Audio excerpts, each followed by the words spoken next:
Coming up tonight, several Abaco Dome City residents say they are not ready to pack up and move out days before demolition. Plus, worst nightmare, the brother of a woman killed in the July boating tragedy speaks. And the Free National Movement celebrates its historical 1992 election win.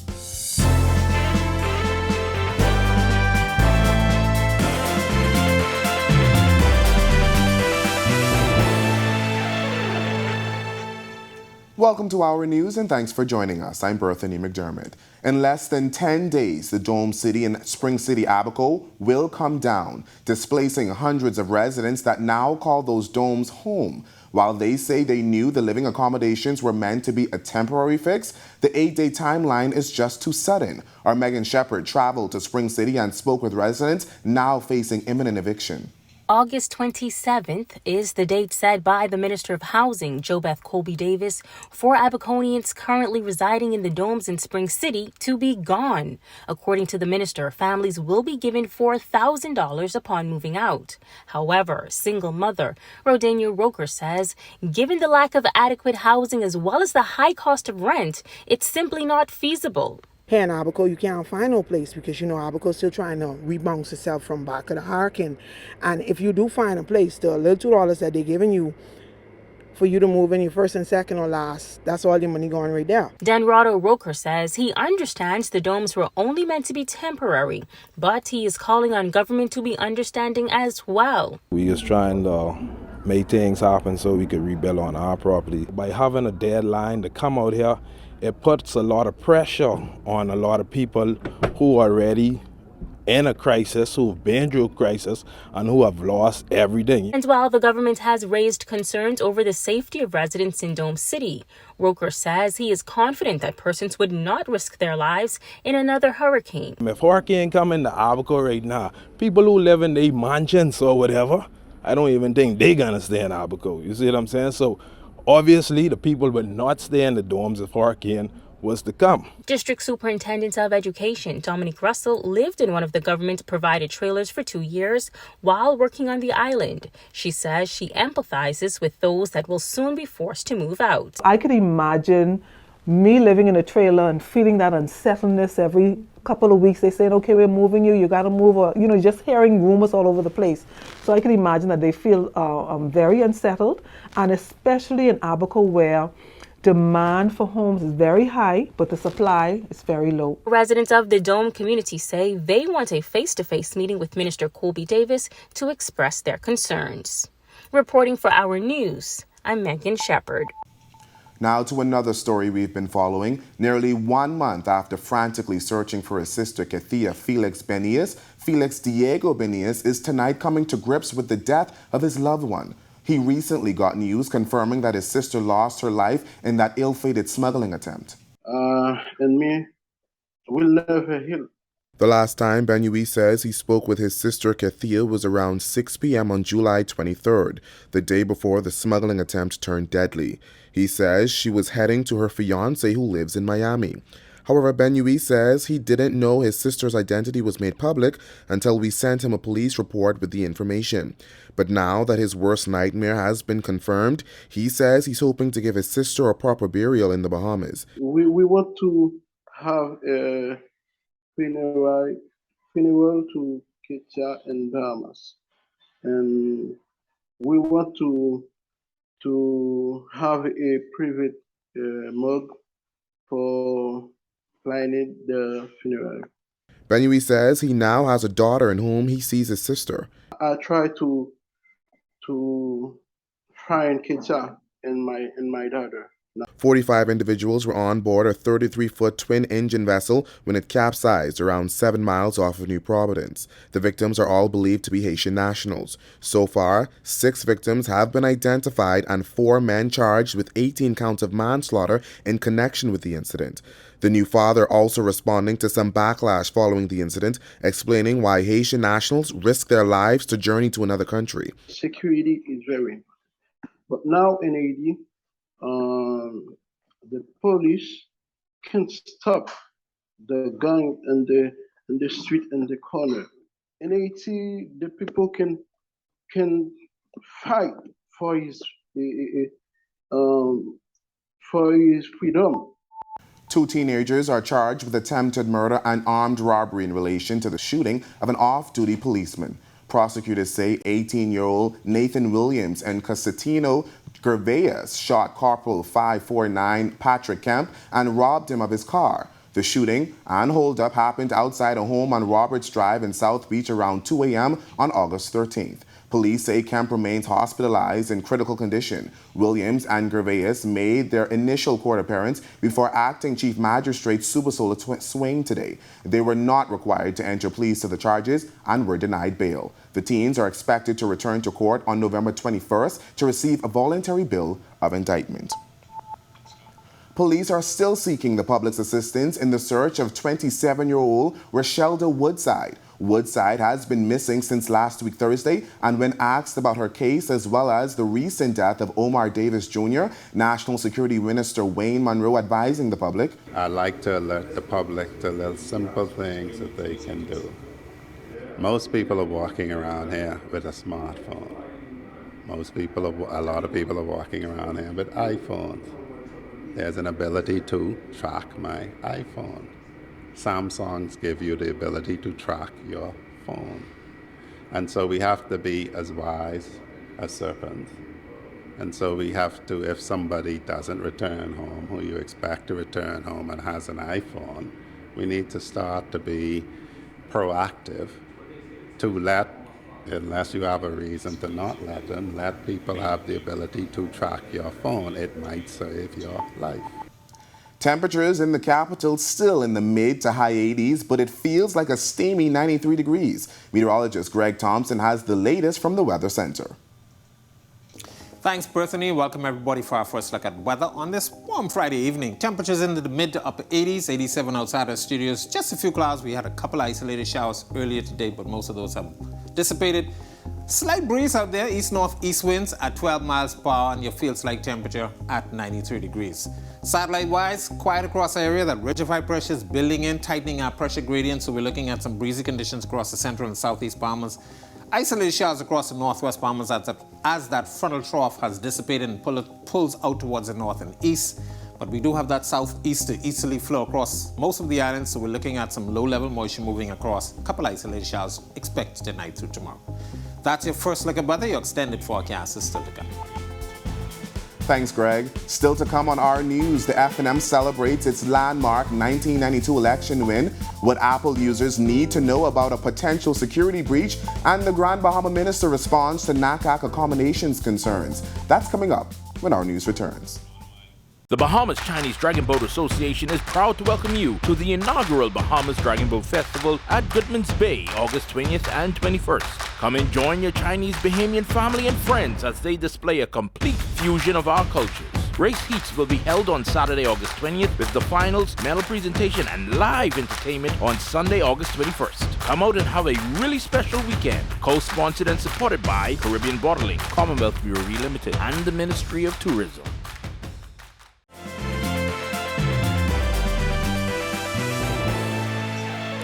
Weeks after the Bahamas Educators, Counselors, and Allied Workers Union signed its first industrial agreement after separating from the BUT, a former BUT president is throwing his support behind the group. I sat down with Kingsley Black recently, who says while he believes in having one educators union, he now understands it may no longer be practical.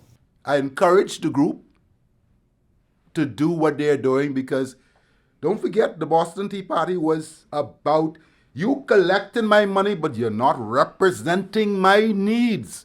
Just a few weeks ago, Baku was president telling the media the split was simply because of how the BUT was being run. The former union head also recalling a time when UTEB and the Educators Managerial Union split from the BUT while he was president.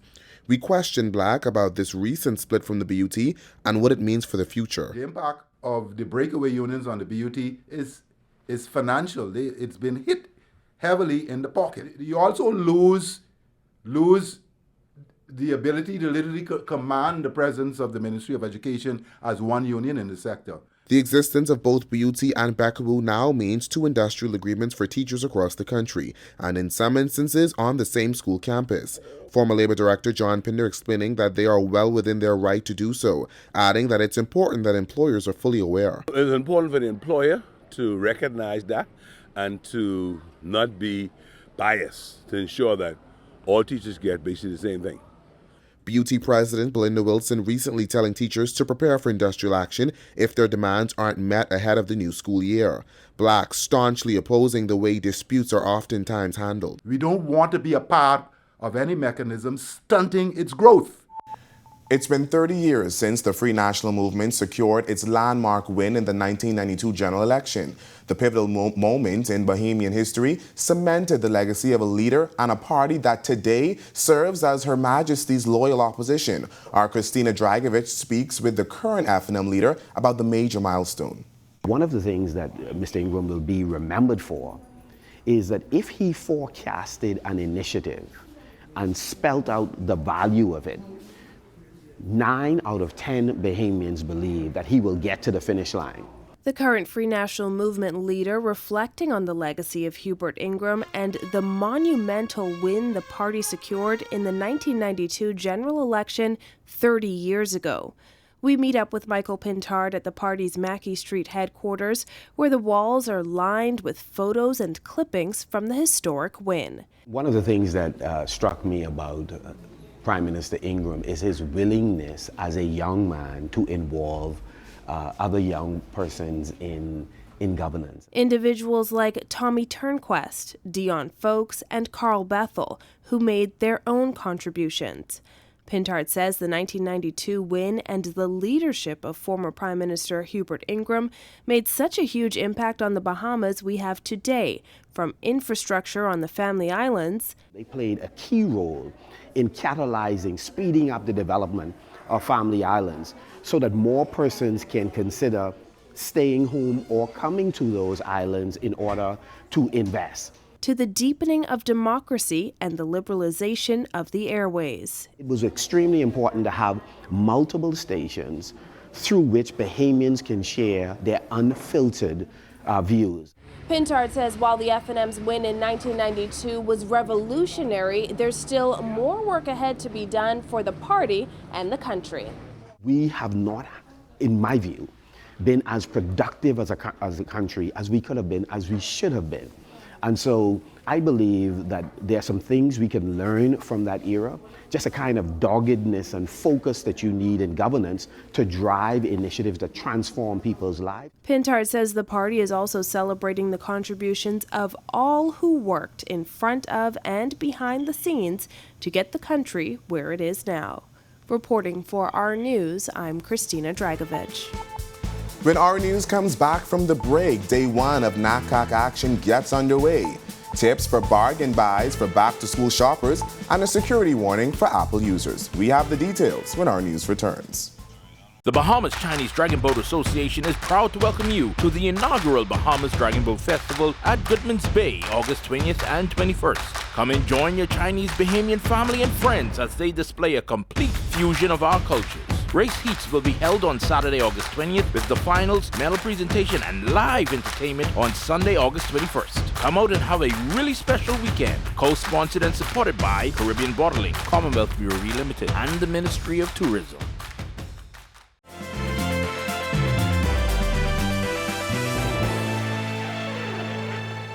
This is Our News. Welcome back. The Minister for Grand Bahama is shedding light on challenges facing some athletes in the Nakak Track Championships. Since we first broke the story, our Sasha Lightborn has been in contact with the minister and athletes. Grand Bahama Minister Ginger Moxie responding to claims about athlete accommodations at the Nakak Track and Field Meet getting underway in Grand Bahama today, acknowledging there were some challenges. The issue started with a transformer that blew, and so it created some challenges. But immediately we kicked into action and began to go to Plan B, which was to allow some of the athletes to go to other property. We sorted out transportation. Sources telling our news yesterday the accommodations were not up to par, with one athlete describing the living arrangements as ghetto.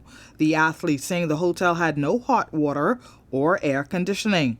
Moxie adding the local organizing team also had very little time to put the regional event together. Bahamas took this on and did this in 90 days when it's actually an 18-month process. Grand Bahama Island was selected because Grand Bahama Island needs it. You know, we've been through Dorian, we've been battered, and that's why the property Grand Lucaya would have presented some issues, because when the system is now utilized in this way, it really hasn't done it for a long time. But the minister says now all is well. I have spoken to teams individually, hearing their concerns, allowing them to express what their concerns are, and we've been addressing them. The championships got underway this morning with qualifying races and will continue into the weekend. Reporting for our news, I'm Sasha Lightbourne. The fourth edition of Nakak Championships underway in Grand Bahama tonight. Bahamian star athletes Shawnee Miller-Weibo and B3A's president Jamaica Archer speaking with our sports ahead of tonight's action. Kendino Knowles is up now with sports. Nakak track and field action getting underway in the Grand Bahama Sports Complex this morning, with fans turning out to see Bahamian star athlete Shawnee Miller-Weibo hit the track. Several prominent Bahamian athletes are set to participate in this weekend's meet, including Tania Gaither, Anthony Strawn, Devin Charlton, among others. Miller-Weibo winning prelims of the 400-meter race in a time of 50.84, followed by Sada Williams from Barbados with 51.48. Cuba's Calderon Gomez with a time of 51.57. Shawnee speaking with our sports after the race. I think the race went really well. It was a bit humid this morning, but we made the best of it, and it's the first round, so the main thing was just to make it to the finals as we this weekend. Yeah. How do you feel going into the finals? I feel pretty good. I'm racing at home, and so obviously that gives me a little bit more energy to just go there and put on a show for the Bahamian people. The finals of the women's 400 meter is set for tomorrow at 6:15 p.m. Meanwhile, Bahamas Amateur Athletics Association President Jamaica Archer commenting on day one of competition, and more specifically, Shawnee's race. Day one has been exciting. We opened up the meet on time, and of course everything seems well organized, and the competition seems surprisingly good. Shawnee graced the track in the heats of the women's 400 meters, and she was like a gazelle, and so we're proud to see her competing with Team Bahamas on this occasion, and I think she's gonna be the sure winner. Archer also speaking to the response he's received so far about the meet. In fact, I've had a foreign guest who had indicated that surprisingly for day one in a preliminary session, we have such a wonderful turnout. So I'm excited about what will happen in the incoming hours and days. To catch all the action, tune in to RTV Channel 212 and streaming on Facebook at RTV Originals. That's a look at our sports. I'm Kendino Knowles. Back to you, Berthany. Thanks, Kendino. Still ahead on our news, a look at back-to-school bargains ahead of the new school year, and forecasters keeping an eye on a tropical disturbance in the Gulf of Mexico. That's coming up when our news returns. The Bahamas Chinese Dragon Boat Association is proud to welcome you to the inaugural Bahamas Dragon Boat Festival at Goodman's Bay, August 20th and 21st. Come and join your Chinese Bahamian family and friends as they display a complete fusion of our cultures. Race heats will be held on Saturday, August 20th, with the finals, medal presentation, and live entertainment on Sunday, August 21st. Come out and have a really special weekend. Co-sponsored and supported by Caribbean Bottling, Commonwealth Brewery Limited, and the Ministry of Tourism.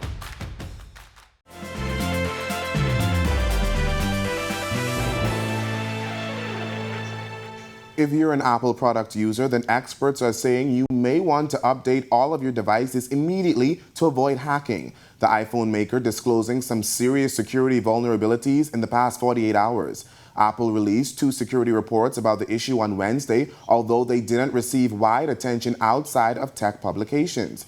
Apple's explanation of the vulnerability means a hacker could get full admin access to the device. One expert saying that would allow intruders to impersonate the device's owner and subsequently run any software in their name. Affected devices reportedly include the iPhone 6s and later models, several models of the iPad, iPods, and Mac computers running OS Monterey. Apple did not say in the report how, where, or by whom the vulnerabilities were discovered, and in all cases it cited an anonymous researcher. Meteorologist Greg Thompson is back in the Weather Center, and we understand forecasters are keeping an eye on a tropical disturbance near the Gulf of Mexico. What's the latest, Greg? Thanks, Brittany, and welcome back, everybody, for our final look at weather on this Friday evening. Looking at the tropics, we're still watching a couple of active tropical waves out there. One approaching the Leeward Islands with a lot of convection associated with that. Should be moving into that area later on tonight and into tomorrow. Another tropical wave just off the African coast. A lot of showers and thunderstorms associated with that one as well. But Saharan dust is going to limit any formation over the next couple of days as that system continues to pull towards the west. And of course, off of Africa, we're starting to see quite a few tropical waves or tropical depressions, tropical storms, if you want to call them. Not really tropical storm, but active weather moving into the Atlantic. We will continue to monitor that as we are approaching the peak of the season by the end of the month and into early September. Into the Gulf of Mexico, the National Hurricane Center now giving a high chance for formation of the system that we were watching over the last couple of days. A lot of showers and thunderstorms associated with that. Not expected to really go too long. It's expected to move into the coast of Mexico over the next couple of days and eventually weaken, but a lot of showers and isolated thunderstorms will be affecting the coast of Mexico as the system pushes towards the west. Further out into the open Atlantic, nothing else happening out there. Saharan dust, ridge of high pressure building in across our area, tightening our winds a little bit, so we're looking at some breezy conditions tomorrow and into the early part of Sunday before things fall off. Frontal trough to the north that we're generating some showers, pulling away, and it's going to continue to move towards the north and east. Boating forecast for the northwest Bahamas tonight to tomorrow. Your winds will be out of the east to southeast at 10 to 15 knot seas, running 2 to 4 feet over the ocean. Your low tide will be at 9:12 tonight. For the central and southeast Bahamas, east to south easterly flow at 15 to 20 knots. Caution flag in place for you guys down there. Seas running 4 to 6 feet over open waters. Here's a look now to national forecast.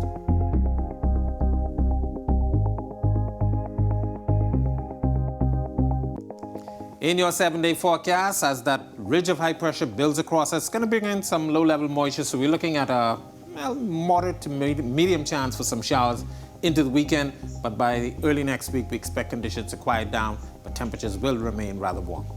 That's a look at our weather. Make it a safe evening and have a great weekend, everybody. Thanks, Greg. And finally in news tonight, many parents are getting ready to check off their back-to-school lists for the first time in almost 2 years. Our Marlena Leonard visited some popular locations. School reopens on August 29th and the VAT holiday begins on August 22nd. But are you ready? We visited a few of the nation's biggest uniform suppliers to make sure that you have an informed back-to-school season.